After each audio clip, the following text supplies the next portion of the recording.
I'm really, really happy today to be introducing Magenta Light and Sharon.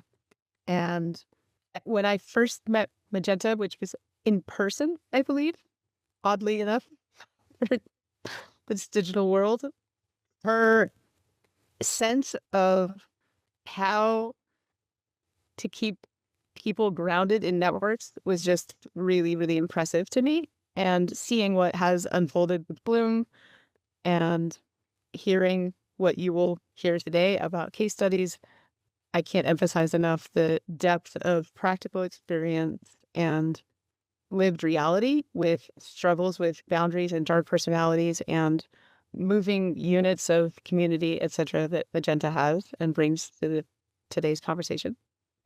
And Sharon and I met on Twitter in 2017, 2018. I don't even remember. And I just really was astounded at the breadth of research that Sharon would do around any question brought up. So look out, if you ask Sharon a question, she might give you multi-perspectival answers from many different fields. A huge polymath, and I really see this conversation as theory meets practice. I would love, Sharon, if you could introduce yourself, and then Magenta do the same, and you can just hop into case study number 1. Hi, I'm Sharon. As Christina mentioned, we met on Twitter in 2017 after the 2016 election. I went on there and she kind of actually encouraged me to do some more of what I had been doing kind of naturally, which was synthesizing stuff from a lot of different fields. And at the time, I had left the job because I had been placed under a supervisor who, it turned out, was a dark personality. And that got me down this multi-year quest to understand dark personalities, what they are really, and ultimately, how can we find ways to prevent them from having a negative effect on organizations and each other. So I recently kind of put down a synthesized sort of hypothesis of how we got here, the Polycrisis. We're in a place right now where there's, environmental destruction and damage that's clearly already happening, where we are struggling with authoritarian governments around the world and vast wealth inequality, a lot of suffering. And at the same time, a lot of people are, instead of coming together and trying to cooperate, are trying to turn people against each other. And it turns out, my hypothesis is that most of these things are actually the end result of dark personalities having gotten a foothold and not having adequate feedback mechanisms to keep them under control. So if you go back to early human civilizations and groups, hunter-gatherer groups, there's a lot of evidence that hunter-gatherers had ways of dealing with dark personalities. And primarily, one of the structural things that would have made this possible is that the groups were under the Dunbar number.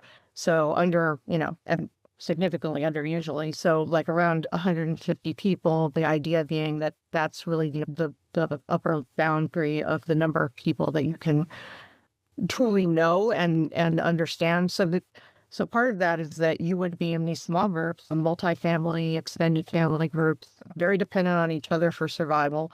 And you would know everything about each other because you would have grown up together, gone on hunting expeditions together, cooked food together.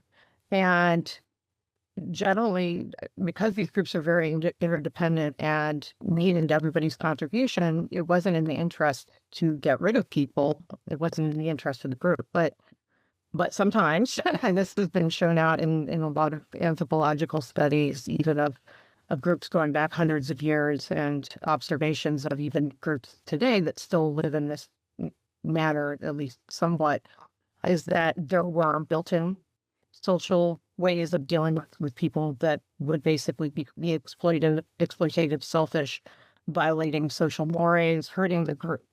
And it would usually start with sort of a way to sanction them either through social practices, through gossiping and spreading information about them, through, sort of putting them on notice that their behavior wasn't appropriate.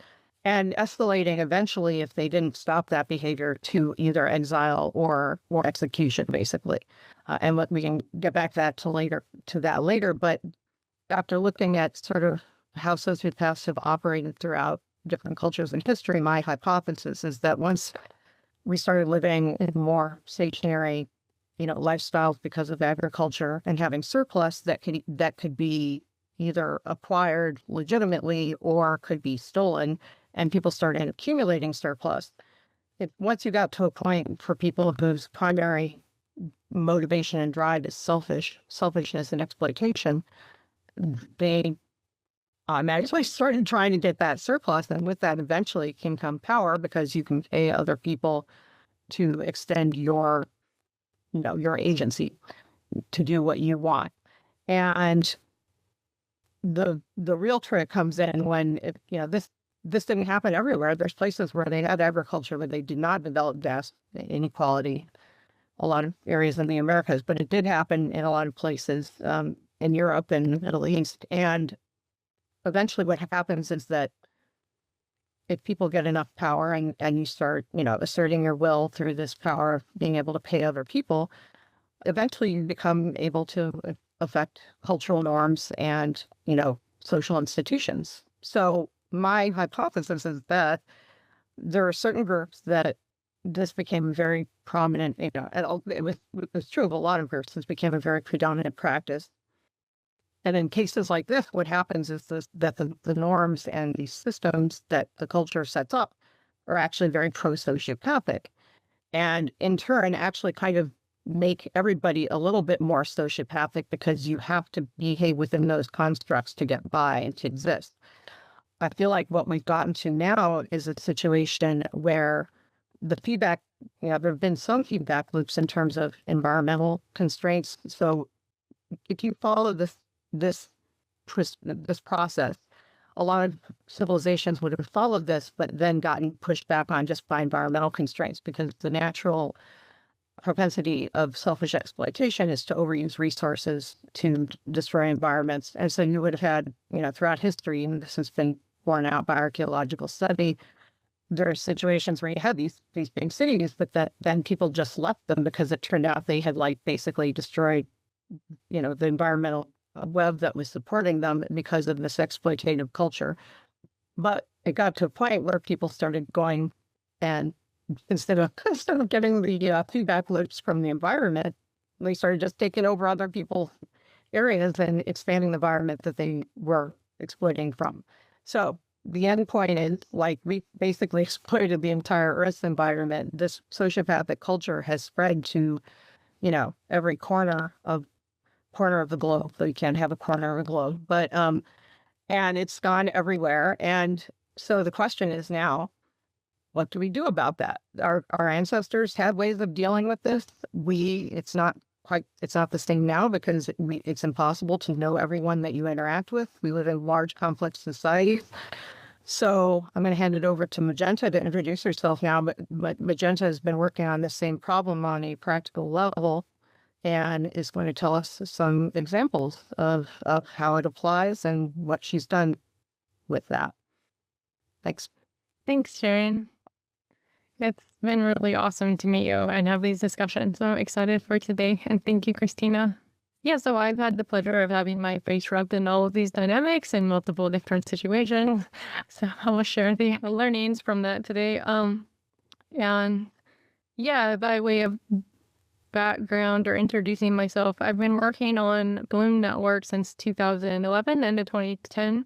And it's a social network / mobilization network of local coalitions around the world who are connecting the dots between different social movements to share resources and knowledge. It's kind of hybrid activism and business building. And yeah, I've been making our financial model, but also leading us through a healing process from some of the stories that I'll describe in the case studies. So yeah, some of this is from a perspective of kind of a self-taught economist, and from just being a community builder. So I'll go through 3 case studies. The first one is a local community where they did not have boundaries and what happened. The second case study is an example of setting boundaries and how they held or are holding.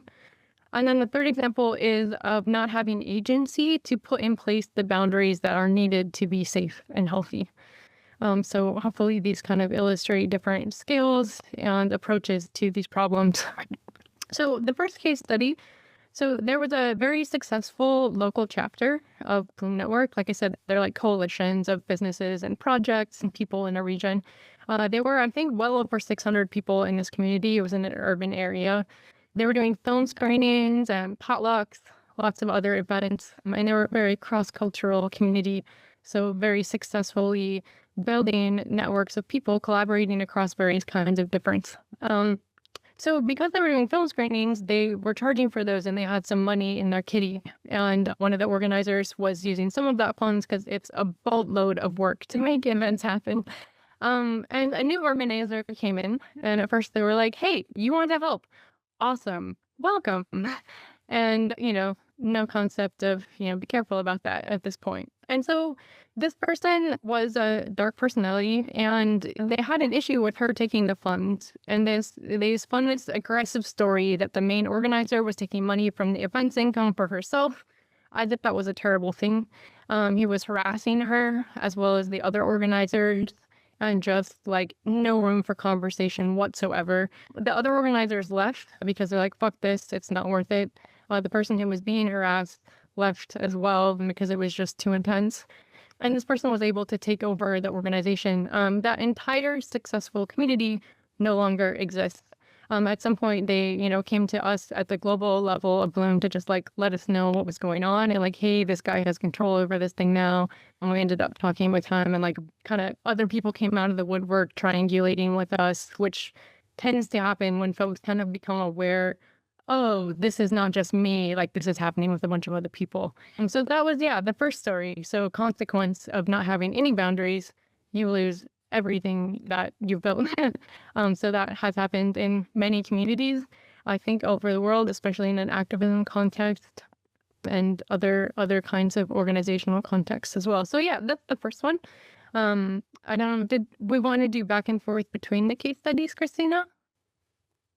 Yeah, we're running a little bit late, but I think it would be great to have Sharon reflect a little bit, but just let's keep an eye on the time. We're already a bit behind.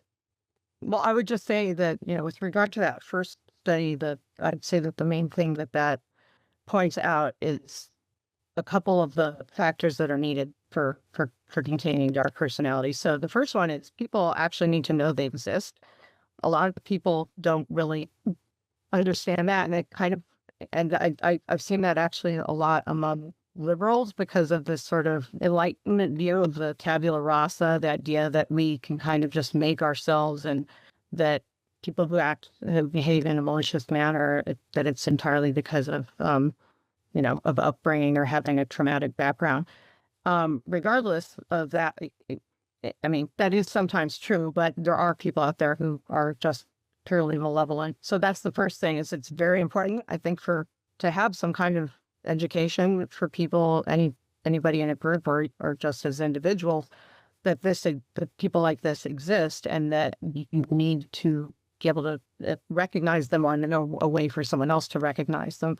And then the second thing is starting to, put in place structures that allow people to be believed, because a lot of times what happens is someone will bring up somebody's bad behavior, and what almost inevitably happens is that the people like this tend to cultivate followers, and so you'll have a split, what's called like a splitting, a group of people who are for them and a group of people who are against them. And for everybody who comes up and said, this person did this horrible thing, someone else will be like, oh, but they're great, blah, blah, So you have to understand under what these people are, understand the dynamics that start to happen when they do their thing. And those are kind of the first things, the baseline that you're going to need. And so we can go on to the next case study, which will kind of expand on where we might go from there.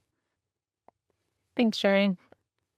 So this case study is an example of setting boundaries and how they have held. So I'll give a little bit of context of how it became clear we needed to set boundaries. So this was a global, local, hybrid program that we were developing. It was myself co-leading it with a specific expert in that field. And I felt like I really needed her help on it. Didn't even, at the time think twice about vetting her more carefully or anything. And so there was a first thing that happened, which should have been my first red flag of like, wow, this reaction is so overblown and there's no room for like understanding. Like this is wrong. I should pull this person off the project. And it was like I was trying to arrange a meeting between some people in person, and it had taken months to make it happen. Turns out we couldn't do it. The place we had set up to do it was too loud to bring this person in remotely. And they just like laid into me for days afterward and were like really upset. I was like, hey, I'll just convey to you. We've been talking. You have all the context. I have all the context. Let me just tell you what their input was. And yeah, so that was multiple days of being yelled at after that with like no room for understanding like my side of the scenario, which is I found a common thing with some of the, for example, narcissist personalities I've interacted with. So fast forward like a year of all day verbal abuse over text from this person. I had a history of domestic abuse and verbal and psychological abuse, so I was kind of acclimated to that, and it didn't occur to me like this is not okay. And like I said, I really needed this person's help. And so it came to a point where we had to bring in a team for a specific part of the process. And she ended up lashing out at all of the members on this team. And then basically was like screaming at one of them over text for 2 weeks. Somehow I was in that text environment. And it was just like really nonsensical accusations. And by the end of that, I learned that narcissism was a thing, like not just a spectrum of self-absorbed asshole, but it was like a specific thing where folks don't recognize there are autonomous people on the other side of the interaction that have like very different perspectives and like experiences of a reality. And so, like I said, this had gone on for a year. It was really intense. It was really hard on me. And so 2 other co-founders of Bloom Network, I was talking to them about this, like, hey, this was really bad. What can we do to prevent this? And one of them is an elder who has dealt with really complex local conflict challenges around forming land trusts. She helped set up infrastructure at Standing Rock, for example. And then the other person who helped design how to set the boundaries is really good at reading people, unfortunately, because of her childhood being around unsafe people. But we got together to, one, upskill me to recognize this behavior early and ahead of time because of my position in the organization. Like, that's clearly a vulnerability if I'm not able to do that. So we're like, Magenta, let's teach you how to do this. And 2, the purpose was to develop gatekeeping in our membership and volunteer policies. So I'm going to describe those just in brief. And we're going to send through a resource guide through at the end of this call of like all the practices we have in place at every layer of the organization at this point. So this is one major layer of Bloom's protections, which is at the operational level. So there's intentional friction in member sign up. We designed a slideshow that people have to read before they apply to Bloom. And those are very carefully designed statements intended for people to self-select that this is not for them. And for example, able to hold multiple worldviews, values that include diversity, reciprocity, and cooperativism, recognizing Earth as an interconnected system, which sounded weird to me at first, but the more we do it, the more I realize like, oh, that is an indication of, a community-oriented like ability to see the interconnections of things and multiple vectors of influence and so forth. And then our membership application is very carefully worded to give us answers that help us read into if they're here for altruistic, mutually beneficial reasons and or egomaniacs or similar red flags such as lacking conflict skills. So that's just a kind of a highlight of the kind of gatekeeping we have set up, which is very weird for a social network, right? Usually you're like, yes, users, click sign up here. And like, we're careful about this. We also teach our local organizers to do a similar vetting process so that they have protections around people becoming leaders in their communities. We don't actually at the global level allow folks to have a major position of power or like administrative access shorter than 3 years, because we find that it takes about 3 years for someone's dark personality issues to surface and become manifest and obvious. So that we know of, these boundaries have successfully bounced someone for whom the word diversity triggered a diatribe, a local Bloom applicant who wouldn't show their face on video and seems to potentially be a scammer. We've also found it helpful for blocking organizers who are primarily self-oriented and or don't understand place-rooted community work. And then more subtle but clear indications that someone's not about respectful teamwork. And yeah, knock on wood, we've had zero problems since setting up those protocols in place in 2019. So it is possible to put these kinds of protections in place. So that's the end of the second case study. Looking at that case study, one can find in sort of the HR field now, there are some people doing this, although it gets into a paradox, which I'll go into a little bit later. But it part of what Magenta was bringing up, it's this idea. I think a lot of us who are involved in sort of cooperative activities and who are naturally kind of altruistic, community-minded people, is kind of like, oh well, this is going to put up barriers. But sort of the analogy to living systems is like, okay, a plant cell, right? A plant cell can't exist without having a boundary layer, and communities can't exist without having a boundary layer. And the boundary layer can be permeable, but you have to decide what the rules are going to be to allow that, what's going to come in and come out. Because if what's coming in is water, that's great. But if what's coming in is some kind of toxin, then that's going to kill what's inside. So that's just like a really easy analogy to it. But one of the things that the Magenta mentioned is the idea of friction.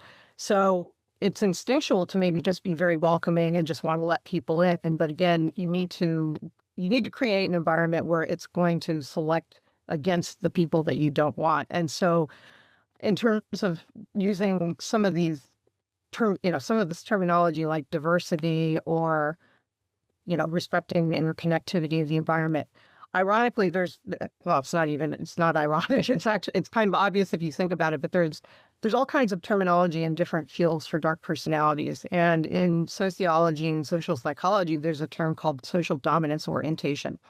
It turns out that people's attitude towards hierarchy is fundamentally tied to whether or not they have dark personality. People who are high on the social dominance orientation actually test very high in like dark triad traits. And the same thing is true for having a hierarchical view towards nature. And all these things, you can absorb these things through your social, how you were raised and this and that. But for people who truly believe this, once they've been exposed to other things, this does tend to go with dark personalities. So basically looking at what those aspects are that are, aligned with dark personalities, creating friction with those, making it so those people see this as a toxic environment for them, like a cooperative environment is toxic for somebody who's dark because they can't exploit people very well, is another key factor. So I'll let Magenta go on now so we can get to the third one, which is the doozy, I guess, the biggest the biggest case study, and see where that takes us. Yeah, and then just bookmarking a question for you around like people trying to address these kinds of issues when they are in a firm hierarchy kind of organization with a sociopathic CEO or manager or something. So yeah, third example, fun times. So this is an example of not having agency to put in place the boundaries needed to be safe and healthy. And so Bloom's former parent company had a centralized HQ in New York City. In addition to the social network, it had a digital magazine and some online workshops. And unfortunately, we learned the emails that we had collected from all the global events we were in for, community-oriented, we're teaching about alternative economies and, I don't know, how to set up aquaponics in your backyard, like very practical, like collective liberation kind of stuff. Unfortunately, our email lists were merged into one email list that they controlled. So the first problem, actually, until I go more on that, the first problem was that one of the founders of that company was accused of raping people at local events. Some of it gray area, like pressuring people into sex while on drugs, some of it not gray area. And that was part of a larger power dynamic problem with that guy. So soon after that became clear, the company also was not finding revenue stability. This was pre-Me Too movement, by the way. So the company hired a new CEO who was also a sociopath. So he and other founders pushed the rapist out, so that was good. And we gained pure control of the local chapters, but we did not have autonomy with the communication coming out to everybody. One day, the new CEO took down the entire social network, hundreds of thousands of posts and dialogue. It was like a 80,000 plus person community. No warning, no discussion with us, just yanked it. You didn't back it up. We couldn't get the data, all those posts. He also controlled the email list and the other brand messaging. They started sending marketing emails that were basically diametrically opposed to what we had gathered people's email addresses for in our local events. And the language was problematic in a way like we instantly lost half of our communities from specifically the email problem. And so we were trying to work it out with them at first because we really wanted to keep the name. And we thought if we can work this out, it's a good example. This is the kind of societal transformation we're trying to demonstrate. We should have left right away, but we didn't, and we tried. So I sent them a lookbook of products from the global community of 80,000 people that we would buy from each other. Like, here's the solution to your financial problem. No response. I sent them a brand guideline on Indigenous representation and a clear statement about how their messaging was having real harm in our communities, and we needed them to learn why and change their behavior. Also, to no avail. I flew there to try to relationship build with them. I basically felt invisible. The CEO, who was in his 60s, was surrounded by 21-year-old women staff at his desk, and he was calling them baby. It was the weirdest scene. And so at the time, it wasn't pressing to separate because the damage was already done. And two years later from that, we all seceded from the company en masse, all the local chapters, to make something that was fully led peer to peer. And so in that time, we did this deep years-long process of, one, healing because our communities experienced so much damage that to stay together, we needed to talk about and unpack what happened on all of those layers. And two, we looked at, well, hey, these dynamics are things we're all dealing with in our families, our towns, our corporations, our national governments. So how do we design a governance model for our collective that is resilient to power abuse? And how do we make a model for decentralized global governance to change the whole fucking power structure? Because we were discussing, like, what does decolonization and anti-colonial solidarity look like?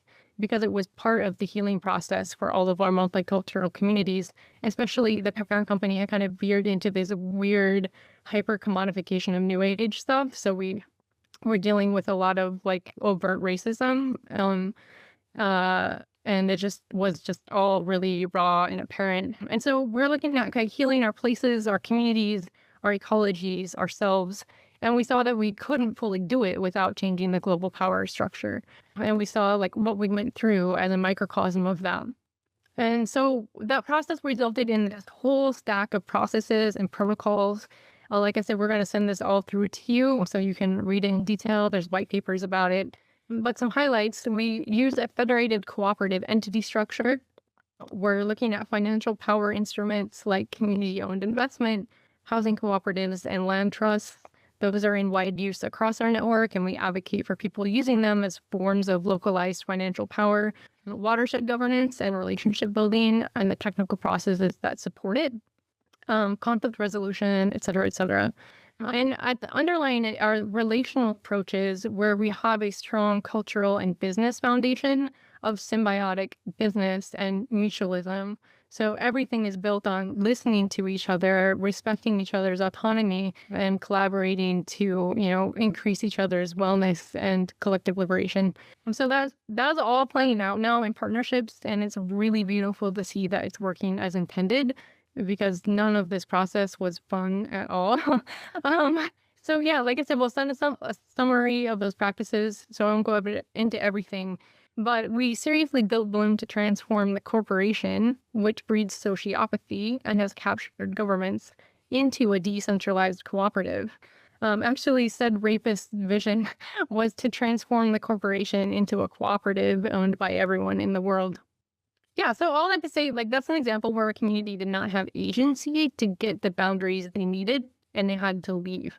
And I bring this example up because it's a systemic example, because a lot of people in the world right now are looking around and asking, how can we either jump out of these dominator non-consensual systems or change them? So it's good to recognize when you can't or when it's time to stop trying.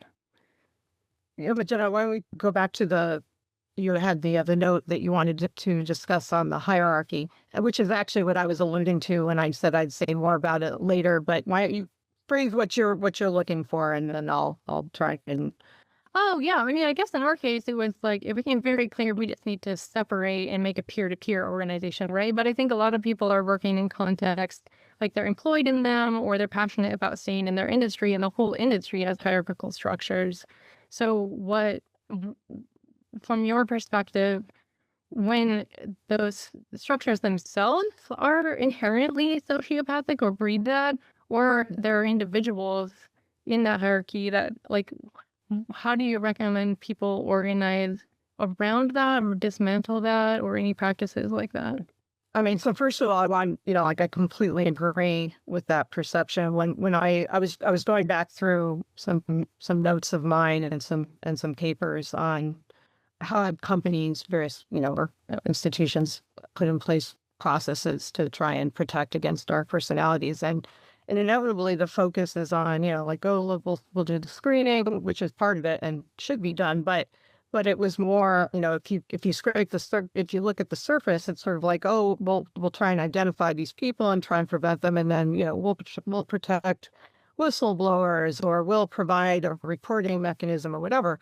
But I had to kind of laugh to myself, because almost all these organizations that, go at this from an HR perspective, it's kind of like, well, the whole structure of your organization actually is going to facilitate having people like this, because most companies, most corporations are built on this very hierarchical, very top-down model that kind of idolizes certain people and puts them in, power over others, and is very attractive fundamentally to people who have dark personalities, because believe it or not, most normal people don't actually crave adulation and constant praise. And, there's a lot of people who just want to get their job done and do something cool for people, or make a product or whatever. And it's not, that whole thing. So I would argue that most of the structures that we have for corporations, and the corporations themselves came out of a sociopathic construct. They were originally developed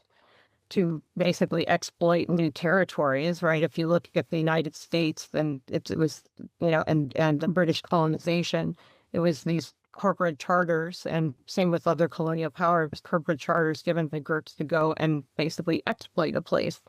And the whole, I mean, you can take it even further. The idea of like no death in a corporation is very analogous to like cancer, right? Which, like in the biological system, the idea of these cells that take what they want, create an environment that's good for them and not for what's around them, and then just grow and grow and grow, and can eventually cause the death of everything around them. But it's like it's a really analogous process, because corporations never die. Corporations can keep growing and keep assimilating.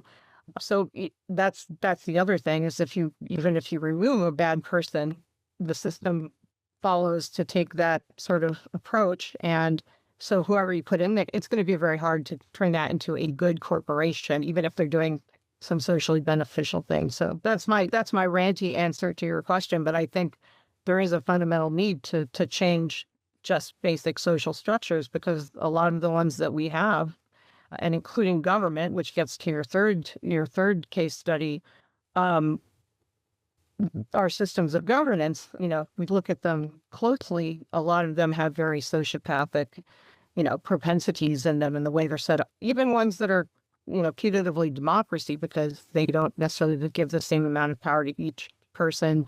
And maybe they give power based on how much money you have, and not whether you're an individual who has interests. So I want to leave a little bit more time for you to have questions for each other, but also there are starting to be questions in the chat. And I want to let everybody on the call know we just sent this out to our community and a couple of adjacent communities we trust. This was not on LinkedIn. So everybody on this call, like, go meet each other to do. So if you want to also like introduce yourself in the chat, etc., as we get ready for the open Q&A session, great. So yeah, do you have any other questions for each other that you would like to talk about in this context before we open it up, I guess? I'm okay with opening it up. I don't know if we did some previous calls and chatted a little bit, so we kind of I think got that out of our system, but I think it would be interesting to hear what other people have to ask about. I'm going to invite Anne to ask the question that a couple of people have, plus one, or one person did anyway. Anne, do you want to come on and ask, or I can too if you put that in the chat. Sure. I'm just interested in some of the details there. I mean, I think you summarized really quickly a process that you said took quite some time and was really difficult. And I think it's also, in my experience, pretty rare. So how were you able to coordinate a mass resignation?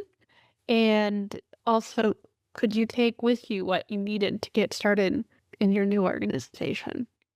Yeah, so we had a listserv, an email listserv that we were in contact with each other. And like I said, they were pretty much completely ignoring us. So, and we had nothing. We left with nothing. We did have control of the domain name for that previous organization. And that's pretty much all we had. And each other and like the massive stuff we had built on the ground, right? And that was all relational knowledge. So that wasn't like codified somewhere that could be taken or something.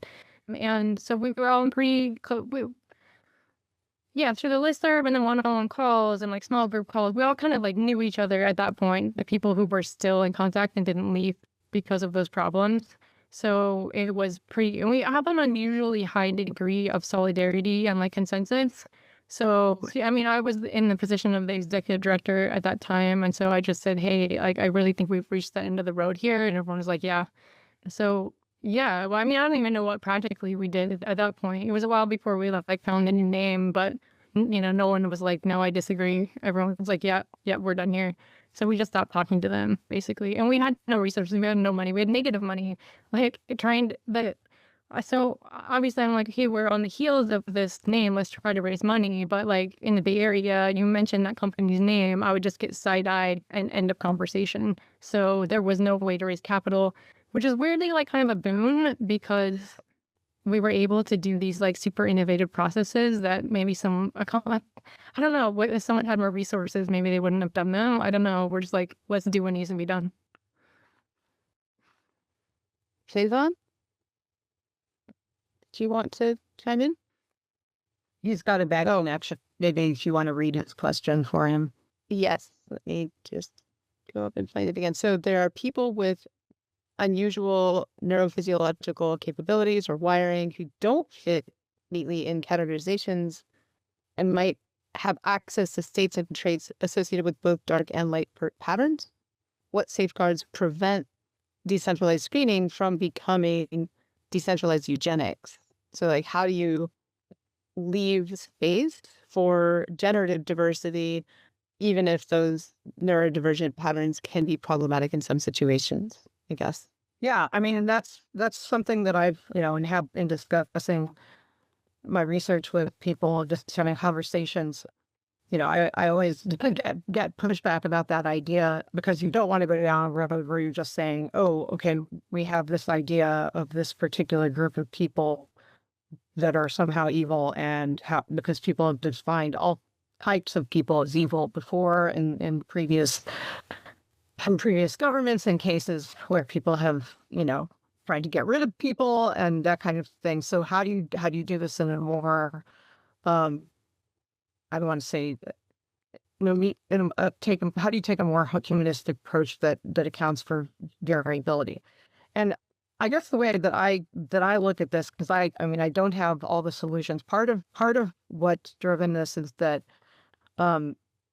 personality, according to pretty much all of the research I've seen on it, biology is about 50% genetic, and then the rest due to nurture. So that's a pretty large component. But what I'm describing as dark personalities is actually this very small component of personality. There's 6 different.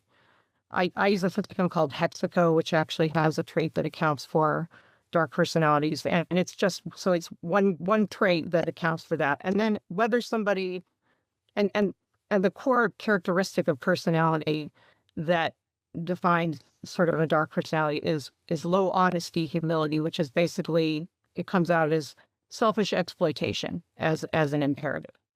That's the core of it.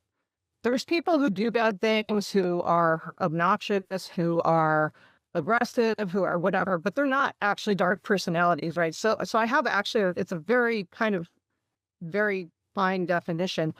And then it's the combination of that trait, below honesty, humility, with all these other traits that that defines whether you're going to be really damaging to other people, maybe just kind of a bitter person, maybe somebody who's actually super fun to hang out with, but you wouldn't want to trust. There's all these different variations. So I think that's one thing, is just understanding that it is a diversity. And then I think the other thing is that some of the traits that we call dark aren't necessarily dark. So I have a trait, I have low agreeableness, which in the hexagonal model, it's basically evolutionary related to agreeableness is reactive cooperation. So someone who is reactive, high agreeableness, they'll tend to cooperate whether they're exploited or not. If someone messes with me and exploits me, or I perceive that they're trying to take advantage of me, I will get super pissed and I will want to just get them back or cut them out of my life. That just comes out of a place that the feeling that comes with it is this feeling of intense anger. That's just one example. I thought at one point I had a dark personality because I would have just this upwelling of reactive anger. So I feel like if the more you can kind of drill down and understand what dark personality actually is, the more it helps you realize that a lot of the people that maybe get characterized as having dark personality aren't. And it's a very specific trait. And then the other aspect of this is that there's people who sometimes behave like the dark personalities because of trauma. So there are the people who are exposed to trauma, and the way you need to deal with people like that is actually completely different than how with dark personalities you need to set up strong boundaries and barriers. With people who have had all this trauma, you need to start building bridges and connections so that they can start to feel safe again. So a lot of it's the sort of the taxonomy has been a really interesting thing here. And that was kind of what I was looking for. Like, what is actually the nature of this trait? And there is quite a bit of research and evidence on this. So to go back to the original question, I think the group with this trait and that's got enough of this trait to be really damaging is very small. And B, there are ways to identify them, but I think also in all cases, you need to have openness and communication, and not just like some subgroup of people saying, well, I'm going to decide who these bad people are. So we need to eliminate them, right? That's not, it has to be based on what behavior did they actually show? What did they actually show that they were going to be, this way? And if they show that behavior, can we determine whether it did come from a place, something that they can be helped, or something where they can't be helped? It's more like a practical thing. If they're causing a problem for the group, how do we resolve that problem for the group, for the great, for the people who are being impacted by it, and how do we go from there? But so I'm saying that, some flexibility, but along with a pretty precise taxonomy. And let's have Magenta. Can you take a crack at that question? And then Michelle, and then my friend Jean Bellinger has made as we've been talking, a system dynamics model that I'd love to have him be able to share. And then Joshua. Yeah, I mean, just echoing that, like, it's a very specific kind of thing that we're talking about with dark personalities. One reference to share is Rick Galfinch, who is at one point the president of the Swedish Pirate Party. He wrote a book called Swarmwise about political organizing, can be applied to other kinds of mobilization. But he describes a principle in organizing often have like one point person and two deputies of like an organizing cell. And as soon as you notice someone in that trio or otherwise is grabbing power for themselves, like a power over other people, this power is for me kind of dynamic, you pull them out as quick as you can. And that's a very specific thing, not someone's neurotypical and causing chaos in a way that is like uncomfortable or something. It's like, this is a danger to like the success of us achieving this thing together, because this person's pulling the collective power dynamic askew in a way that we know is a dangerous pathway. And so, yeah, that's the main, I mean, there's, wide spectrums of diversity from trauma. You need good facilitators in your circles if you're introducing people from different backgrounds who have low exposure to folks from various kinds of difference and may be triggered or have other beliefs and stuff. You just need a really good facilitator in the room to various kinds of behavior that is, out of the norm. And you just, as a community, develop strong cultures to navigate that and then take care of each other and so forth. I've yet to see a community that's had one of these dark personality problems that has worked through it in an inclusive way. I've heard many groups of communities trying to try and be very careful to not ostracize the person. But so far they tended to ostracize themselves or kind of just quiet themselves in the group once they've kind of been called out for the behavior. So we're called in. Yeah. So, Michelle? I don't want to take a lot of time because I'm interested in what Jean's wanting to show as well. But I did have a thought, I was appreciating the friction that you had put in place, the questionnaire and those two different things. But then I was a little worried about the personality type who would sort of recognize that and then manipulate and meld into that, adopt those kinds of buzzwords and personalities. And I know y'all thought a whole lot about sounds like it's been pretty successful. So I'm curious about that process of designing that friction and whether you had that in mind or was there some testing? And again, don't want to spend a ton of time on it. It is a question I have, and it may be, if it's in the handout, that's fine. Yeah, part of it is there's so many layers to it, and some of it are interpersonal and making sure we have various touch points with the person to read the subtle cues, even if they were to lie or ask ChatGPT. They see our list of things we check for and they try to get around it, right? I actually really would love to do an audit on all of our practices with both Sharon as well as Mediga from a, dark personality / state actor, trying to take down Bloom at some point. And see if what we have in place holds up for exactly that question you're asking. But yeah, multiple layers and then real relationality so that the subtleties are able to surface in a way. And just knowing that that's concern and danger so that when something does surface, you're able to address it, whether it's a mild conflict thing that just needs to be addressed or it's in fact a personality related danger, power dynamic kind of thing. So, Josh, I'll ask you to hold for just a sec. Jean, I think you should be able to share screen. Okay. And while you're getting that up, I'll just say that Jean is known in the Kumu community as one of the most prolific system mappers anywhere on the planet. And now I think is leveraging AI as well. So immediately has a system model for us that we can talk through for a few minutes. Before I show you the model, I build explicit models to help me understand the world around me. And from my perspective, a model is a simplification of reality that promotes understanding. And to the extent that it does that, it's a good model.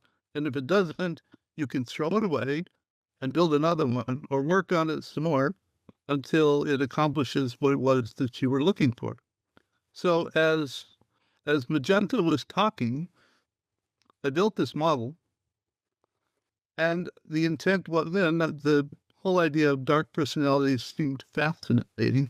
So I built this model, and I tried to build models that one can sort of get their head around in 15 or 20 minutes as opposed to 15 or 20 days.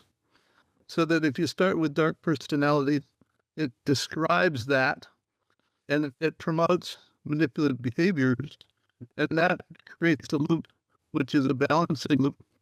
And that also creates a reinforcing loop, and another reinforcing loop, and a balancing loop.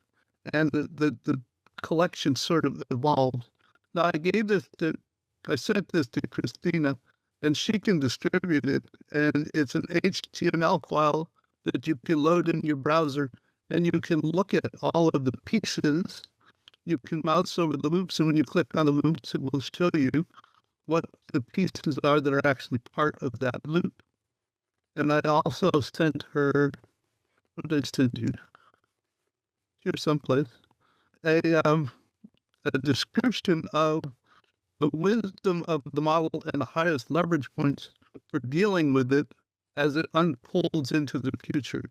So I started a Substack, which I call Unfolding Futures, and I publish a couple of models a day, and this one will probably get published tonight, along with an extended story and a description and whatever. So if you are interested, I'll go ahead and post the link to the archive. I did about 50 of them last month.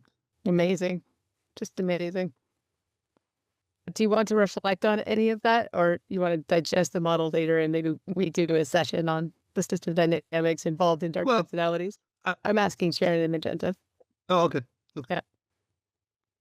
Yeah, I mean, I think that's going to take a little reflection. I don't know if I can meaningfully add anything to that. But Yeah. So, Gene, I'm going to ask you now, let's do a session. Joshua, and then Benjamin Life has a question. I'll read the chat. Hey, thanks, Christina. And thanks, Magenta and Sharon as well for what you shared. I feel like there's that kind of diversity that was talked about is probably the majority of the challenges that we're going through, like you had mentioned, Sharon. And it's just this really, really small piece, but because they're malaligned and they're actually looking to create challenges and disruption, they probably make the biggest noise in that. But usually our day-to-day is probably going to be with, I would say, probably the immature actor rather than the bad actor, right?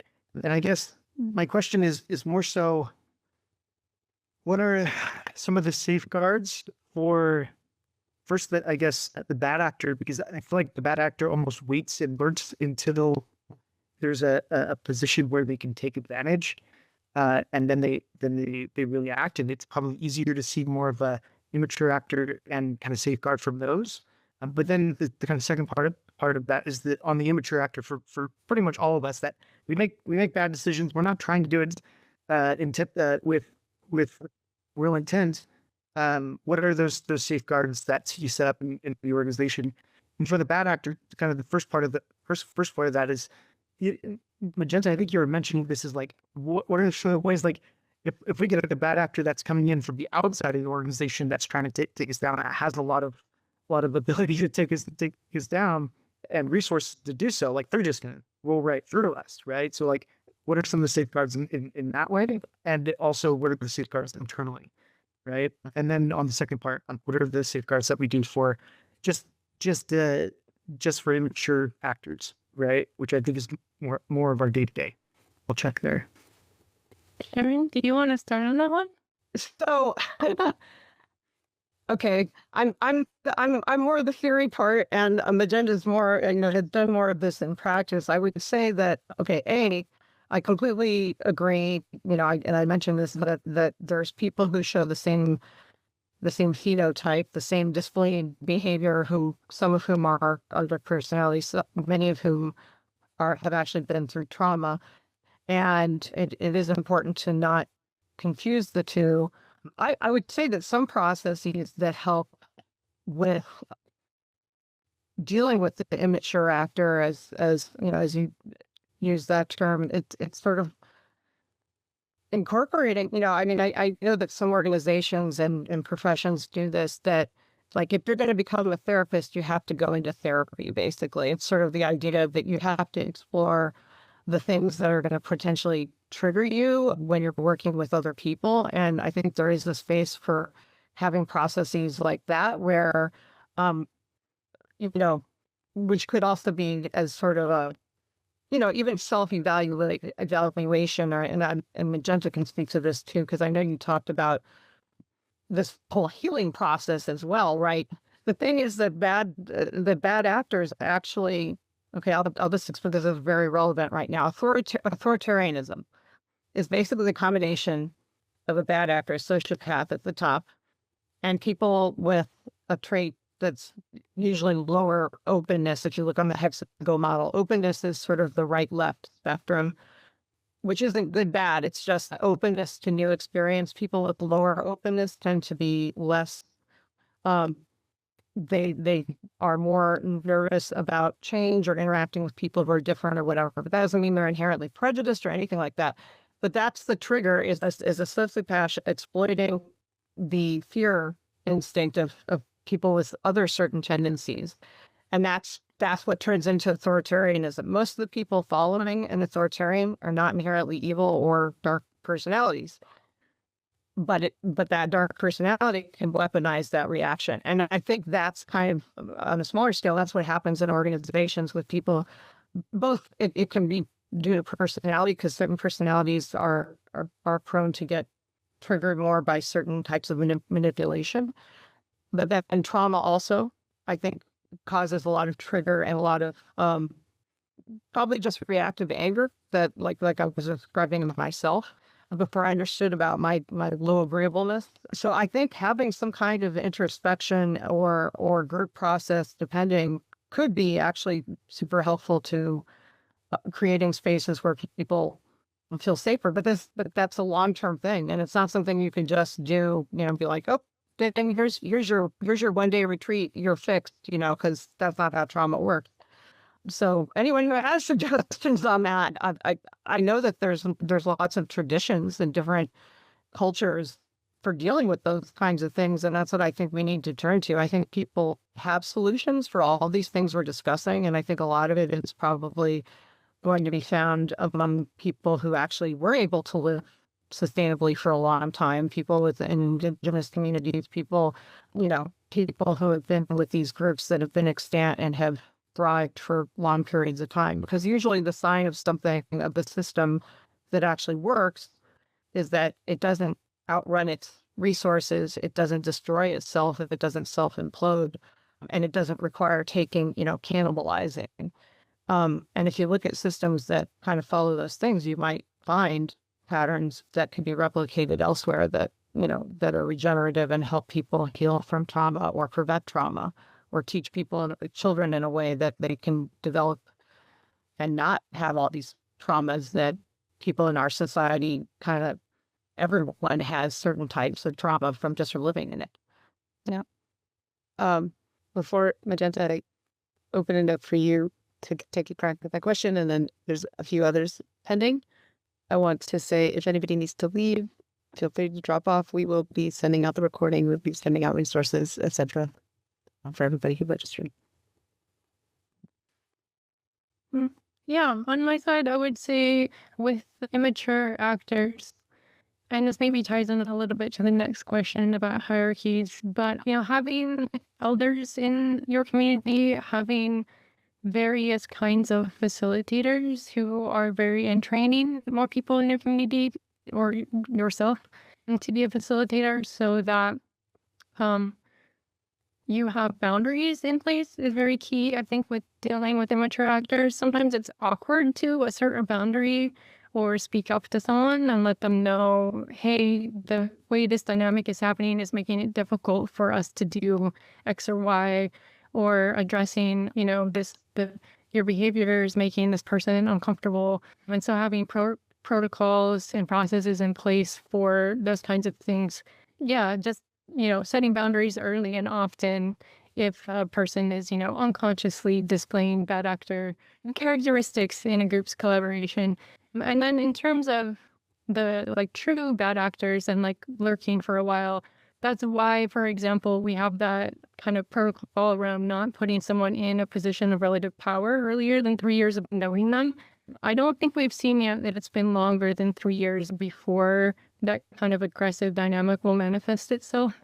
Sometimes it takes, collaborating on something with enough time that you're not just having a couple polite touch points with that person. And also with the true bad actor thing is having strong relationship tissue, connective tissue across your organization, so that people feel comfortable if they're noticing something to bring it up with someone else. And I'm not sure how to convey how to build that in, other than explicitly talking about it as a community, and explicitly having it part of your leadership or onboarding protocols, and just framing it as, keeping each other safe and keeping it constructive, what we're trying to do here. And so just some basics of facilitation And like being very comfortable and early with setting boundaries can help both of those scenarios, I think. Expanding facilitative capacity. Benjamin has a question in the chat, and it is, what organizational design decision-making frameworks make a community resilient to dark triad personalities? How can we retain a horizontal leadership while reducing the vulnerabilities that those structures are uniquely exposed to? And that's coming from experiences where consent-based and flat hierarchies seem ripe for exploitation. Tracy Kunkler also has like the opposite experience below, but why don't we like dig into Benjamin's question first? Yeah, my response is short, so I'll just jump in, which is I'm personally not a fan of horizontal leadership. I really need to look up this person's name, but a famous 70s feminist described it as the tyranny of structurelessness, and that'll get you.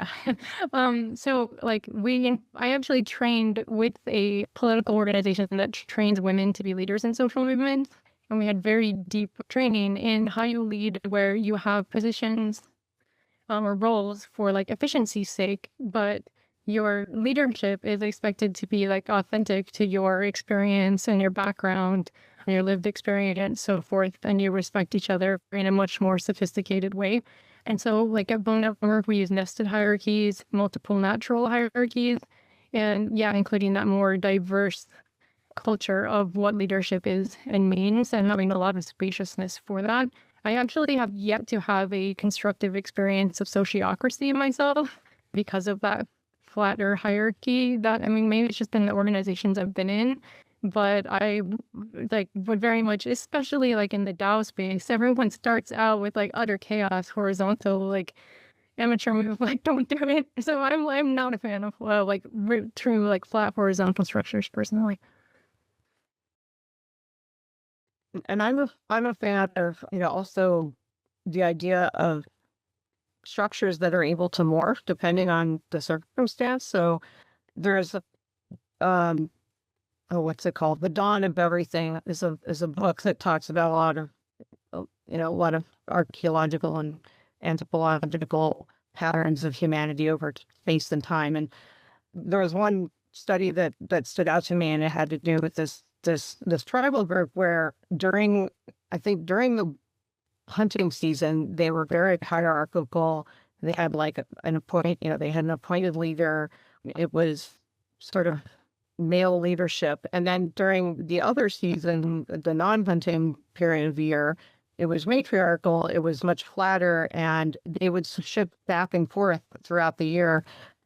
And the key to it was that whoever was the leader of during the hierarchical period, it was a role. It wasn't about the person. It was about the role. And there was also a strong structure that was like, if that person tried to hold on to that role, like they would have just been ousted. So it was, it's both built into the culture, and it's built into, the idea of not idolizing the individual. And I think that's the thing. There are cases where we need, you need somebody to just come in and just marshal everything and take charge. I mean, that's ironically the way authoritarianism probably, evolutionarily evolved. Is in certain situations it works great. You can get everybody on the same page and do something immediately. Unfortunately, it's often a really awful thing you do. But how could you, use some of those dynamics and make them so that they weren't about the person, so that it was something that served the group and then could be dissipated into whatever structure warmed that moment. And coming from the research that we've done at Social Roots, coming from cell structure and how do networks work in living systems, it's really easy to say, the corporate structure and the hierarchy that is inappropriate hierarchy is cancer. And people see that very clearly. But what is often not as clear or obvious to people is that the flat structure is a sponge, and you can't get beyond the organizational level of a colony organism. You can't actually have that kind of Cambrian explosion of possibility unless you have nested hierarchies, hierarchy, nuanced structure. I know Tracy is somewhere in the room, I think.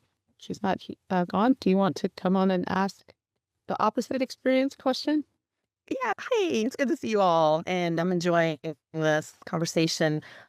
I think there's a difference between structurelessness and like distributed power, right? Like, so we're talking about nested hierarchies and the importance of having clarity about roles so that people can step into and out of the roles that are necessary for achieving whatever the purpose is. Because right, there are differentiated roles.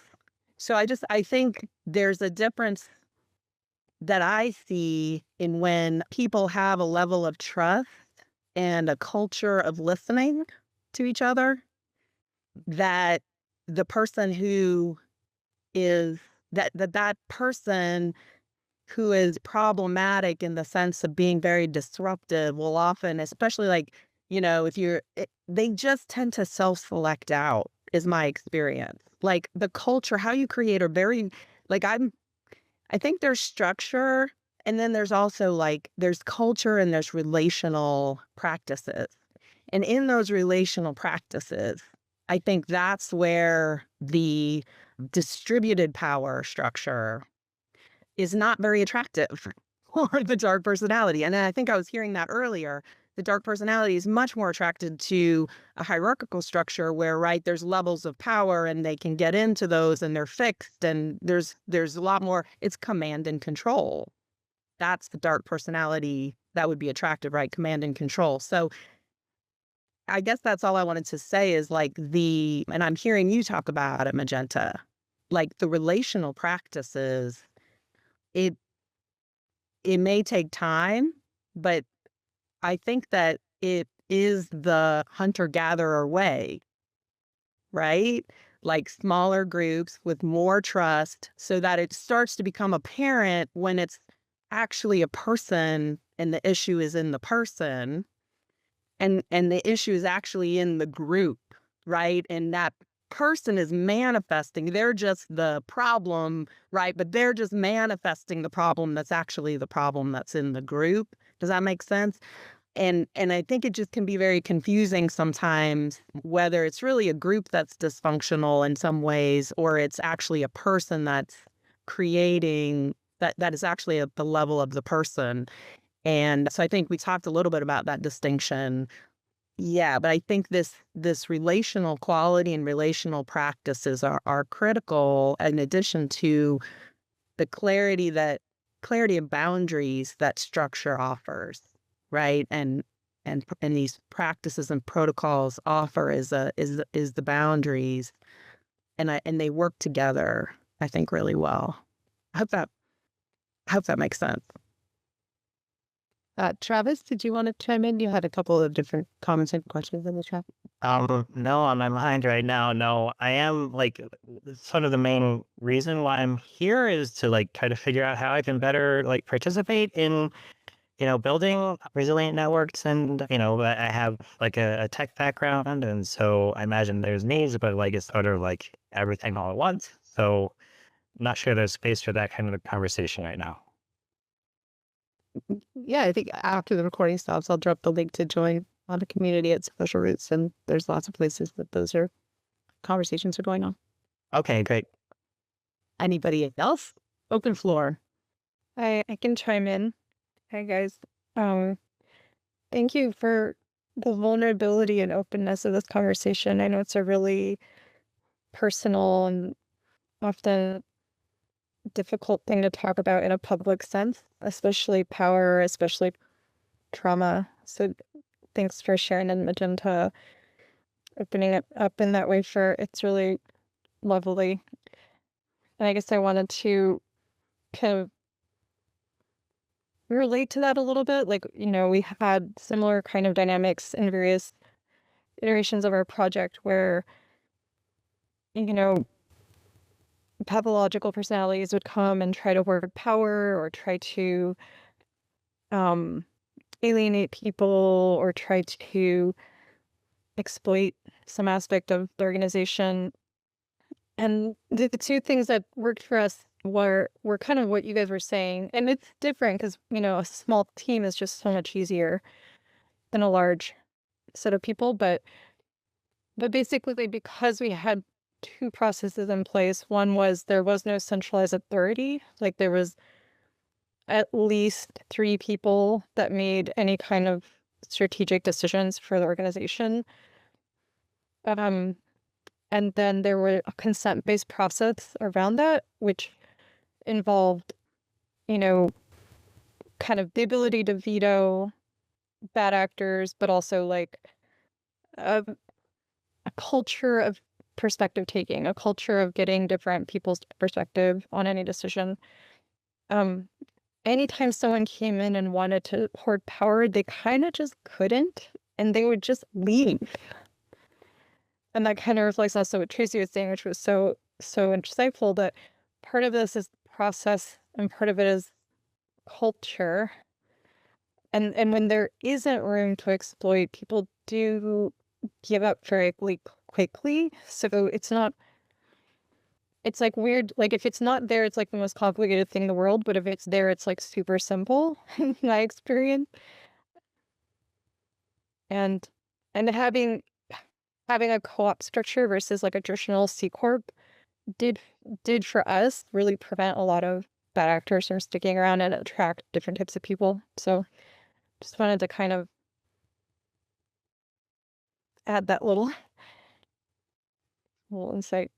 Magenta, do you have any reflections on that as group scale? And like, our experience as a small team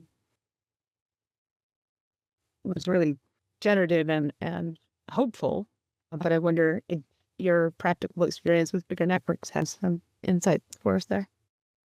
Yeah, I think that the only insight that's occurring to me is fractaling that, and have, like we have different specific working teams now at the global level of Bloom, and they follow those same principles you described, Anna, including checking in with any affected stakeholders in the network to the extent we're able to. And that's sometimes a quite organic process because a lot of our stakeholders are completely offline. So you rely on trusted relationships where someone is in contact with them and you can check. But yeah, for fractaling, that kind of thing scales pretty quickly, I would say, especially with cooperatives or decentralized cooperatives. You don't have to run anything through too much of a bottleneck when you can, have small groups of people coordinating and then enough intelligent structure across them so that you're coherent. I think I've completely lost track of the chat and who had questions. So open floor if anybody else has questions. We have 10 minutes still.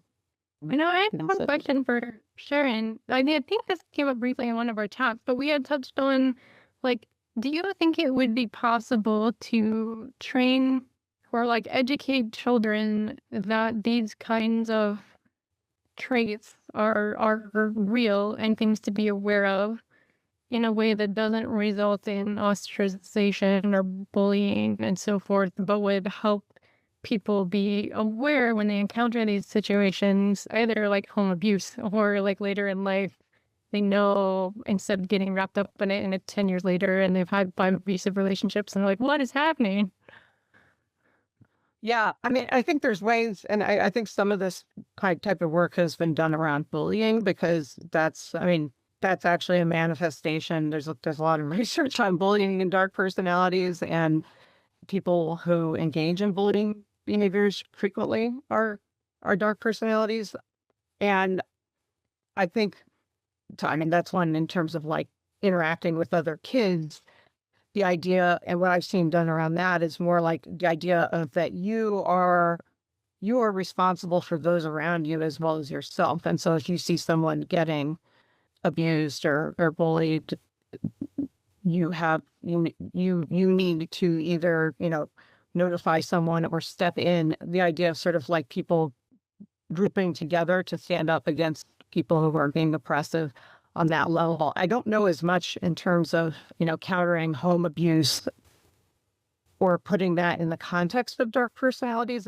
It's usually in terms of, well, yeah, I mean, it'd be complicated too. It probably would be different depending on like multiple age groups, because in terms of the cognitive development and how you can frame that and how it can actually elicit new behaviors. So there's, like on one level, maybe oh, you see this happen, do this, or go to this trusted person. There's the idea of, I mean, definitely the idea of believing people when they come, because like there's basically three types of hierarchy in our society, and this is tied into the dark personality research some, but right, there's gender hierarchy, there's age hierarchy, and then there's like social hierarchy. And age hierarchy is a big deal, right? It's like children don't have rights in a lot of ways, and sort of transforming that or providing, and it used to be that if a kid went and told somebody, they weren't even believed. Now there's more of a culture about having trusted adults and having, and being believed and having reporters and that kind of thing. But it's all kind of done maybe more out of a legal standpoint. And I think there's probably a lot of opportunity there for teaching sort of ways for even young kids to collaborate for kind of having a positive, to prevent bullying or to prevent kind of darker behaviors, but without ostracism, by forming more connections and helping people that you see being on the receiving end kind of thing.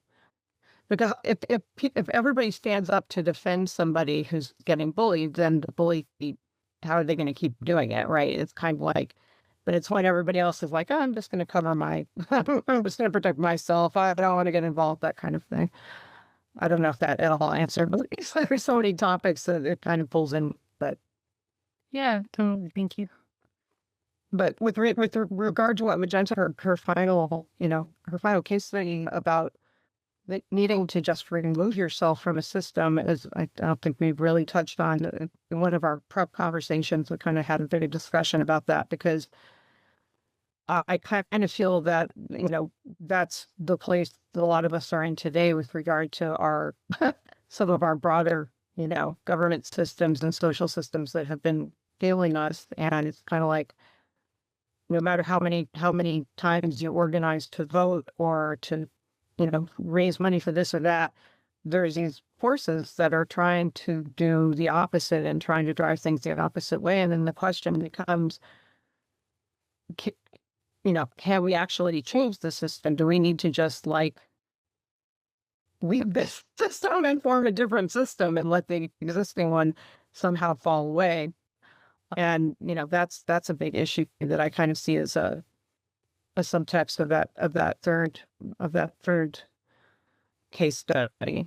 Don't know if that's, and compost the system somewhat, and send in the chat.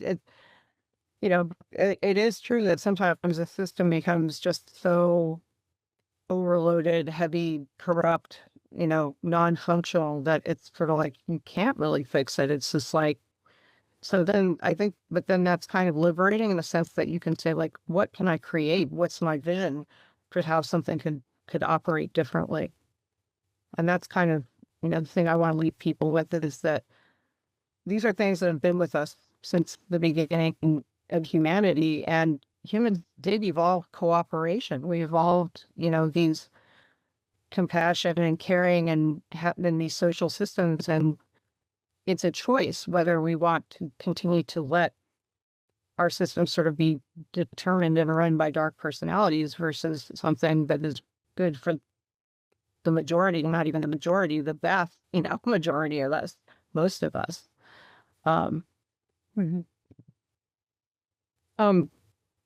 Simon had a comment in the chat before we get to Tracy that Simon, maybe you could articulate it, but Sharon, this on healing dark personalities, I would really like to. Yeah, thank you. Yeah. Thank you. And thank you all for a really, really good and rich conversation. I mean, obviously one route, if you have and I think I defer to those who know a lot better than I do, but, obviously there's healing possible for some people and maybe not for others. But I always like to err on the side of, well, okay, let's see if there might just be a possibility of healing here. And I'm really wondering how much healing, what are the characteristics of a collective, a community around, if you have a strong community around someone that comes in as a dark personality, what are the characteristics of that community that are most likely to be able not just to counteract and throw that person out, but to actually get inside and help that person to change for the better. I mean, it's a difficult topic, I know, but that's my curiosity. No, I mean, as I was saying earlier, like the taxonomy of dark personality, there's this one, kind of core trait, but then it's how that interacts with a whole bunch of other personality traits, as well as intelligence, as well as, where you were brought up and this kind of thing. I think where community can really help, and this, I talked about this in my intro at the beginning, is culture and norms. Culture and norms are a large part of constraining dark behaviors, both by dark personalities and people who are just traumatized or misbehaving. And that is a huge, that can have a huge influence on people. And I think for a large portion of people with dark personalities, like I said, there's the extreme ones, right? There's there's psychopathic killers, but then there's people who are just, kind of unpleasant to be around or whatever. There's this whole wide spectrum. I would say for a lot of those people, having the right social construct, having norms of care and collaboration, and finding a role for people, that can be definitely helpful in kind of preventing those behaviors from getting too out of control. I do think that there's people at the end, a few standard deviations from the mean that there probably isn't going to be helpful for, but I think that for the vast, there's most people are going to cluster more towards the middle, and I think that maintaining and trying to propagate that culture of care and responsibility and from, and healthy boundaries and all those things will help maintain that kind of culture among all the people within it. Like, you can't help but be part of that, right? And it's going to affect you no matter who you are. Conversely, if you have a culture that values sociopathic norms, it makes everyone more sociopathic. Yeah, thank you. Makes a lot of sense.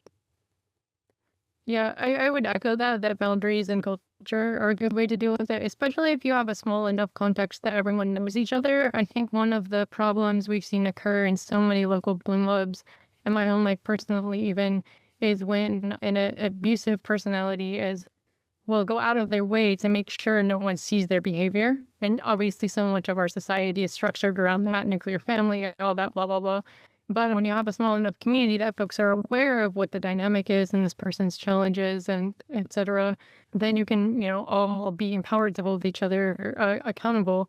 And in some cases, so as far as a little research I've done on narcissism in particular, psychologists don't think there is a cure for it. They haven't found anything that can help people get to that, whatever those blinders are. And in which case, the best thing that can be hoped is you educate them about that dynamic. Like, I did find that guy's YouTube channel, by the way, who's a narcissist, and he talks about how he modifies his behavior, even though he's completely unaware of he can't tell he's hurting someone, but he knows he has a tendency to do it. So he does everything he can to mitigate that. A really interesting thing. So yeah, boundaries, knowing each other. Oh yeah, the last point I wanted to make is I think, Sharon, you didn't point this out super clearly, but another conversation you did around political organizing, insofar as we're in a sociopathic system of value, you have lobbyists, whoever gets the most political power has the say, etc. But organizing within Dunbar's number to do change locally and within corporations and within all these systems, right? So that you're more able to be mindful of these sorts of dynamics and balance them or boundaries or whatever you need to do there as a way to move forward in this time where we have this very top heavy, dominator kind of power dynamic. Yeah, that's another example of the sort of the fractal scaling. So, I mean, there's several systems that I've seen, that different people have come up with and proposed, but it's the idea of you form a group with the people around you that you care about, that you have shared interests with, your neighbors, your friends, whatever, and you choose something you want to work on, a project, something that you want to do, and you start to get to know each other better, and you start learning how to make decisions together and govern. And then the idea that like basically there's some systems where you have those baseline groups, and then each of those groups can basically send a representative to the next level and to the next level. And the idea being that there's some decisions that can be made hyper locally. There's some decisions that are made based on your watershed or based on your neighborhood or based on your city. And if you have this flexible structure that's like made of the groupings of smaller structures where people know each other, then you can create this nested framework where people who are being sent to the top are not the ones who are seeking power, but are the ones where everybody trusts them and said they're going to represent us because they have our interests at heart. Well, we are at time, past a little bit. I'm going to ask everybody to unmute and cheer for this amazing, amazing, epic conversation. Thank you so much, Magenta and Sharon. Yay! Make no. Thank you for Yes. Some Good. Very good. Very good. Very rich. Thank Thank you. you so much. Yes. Great topic. Great topic. Yeah. Thank you.